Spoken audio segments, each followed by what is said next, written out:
Welcome to week 3 of our series on goals. And we started this series by talking about New Year's resolutions.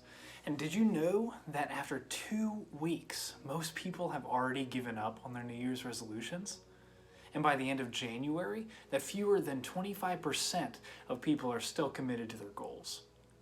That's because achieving our goals takes work. Even when we make detailed plans and have the best intentions, it takes strength, commitment, and perseverance to follow through. Now, I've got some good news and some bad news regarding actually achieving your goals. The bad news, if you haven't already, you're going to experience some opposition. You're going to experience some frustration, and you're definitely going to feel a lack of motivation along the way. But the good news, there's hope for when you hit that wall that you don't have to give up. So let's learn from Nehemiah on how to keep pursuing our goals, even when things get difficult and when we feel weak or discouraged. If you weren't here last week, no worries. Our videos are still up and you can catch up anytime. Okay, so picking up in Nehemiah 3 today. Nehemiah got to work when he got to Jerusalem. The 3rd chapter lists all the tons of people that Nehemiah convinced to work on repairing the city walls with him. And these details, they may be a bit boring. I mean, it's just a list of names, but here's the incredible thing that I see in them. There were so many people involved, and these people were connected by their ancestry. And this wasn't a project that Nehemiah could have done on his own. It needed a team effort. And so here comes the opposition. Look at this. Now, in Nehemiah 4, 1 through 3, when Sanballat heard that they were building the wall, he became angry and raged. So this guy was already angry. He mocked the Jews, saying in the presence of his associates and the army of Samaria, and that's really important to notice right there, because it's not only just a mocking of Nehemiah and the Jews, but it's also a threat of violence. And he said, "What are those feeble Jews doing? Will they restore things themselves? Will they offer sacrifices? Will they finish it in a day? Will they revive the stones from the piles of rubble even though they are burned?" And Tobiah the Ammonite, who was beside him, added, "And if even a fox climbs on whatever they build, their wall of stones will crumble." Now these guys, they called them weak. They mocked the quality of their work. They mocked their materials that they used to build, which Nehemiah took as a mocking of God because it was from the temple. And they tried to crush their hope. They're just being plain old bullies. And even though Nehemiah and his team were being obedient to God, they still had to deal with the haters. So let's see how Nehemiah and his team handled that opposition.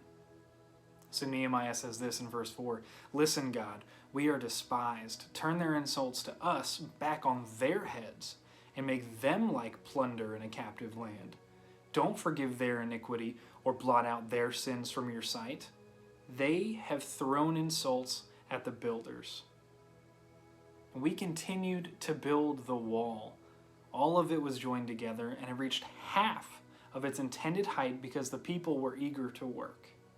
Now there is so much here that we could talk about, but here's what I noticed right off the bat. Nehemiah didn't get distracted. He didn't fight with these guys. He didn't add to their drama. He didn't even respond to them. Nehemiah instead took it to God. He asked God to hear his prayers and make it right. And he wasn't afraid to be honest with God about what he was feeling. He wanted those guys to be punished.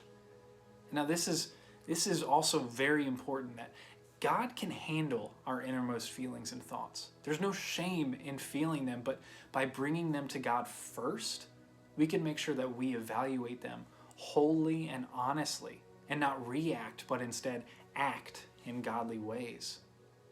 Now also, Nehemiah kept going. He and his team kept building no matter what those guys had to say.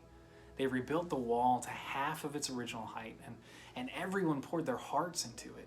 It was amazing. Now I wish I could tell you that Nehemiah's opposition ended there, but it didn't. He faced even more obstacles in chapters 5 and 6, both from his enemies and from his fellow Jewish people. And now, after so much opposition, the strength of Nehemiah and his team was just giving out. These bullies were relentless, but Nehemiah was committed and strategic. He had a plan, and he kept his eyes and his heart on God. So what's one of your goals? If you're not sure what you think about God or even God-sized goals, that's okay. What I'm going to share with you today applies to any kind of opposition or discouragement or difficulty that you might face.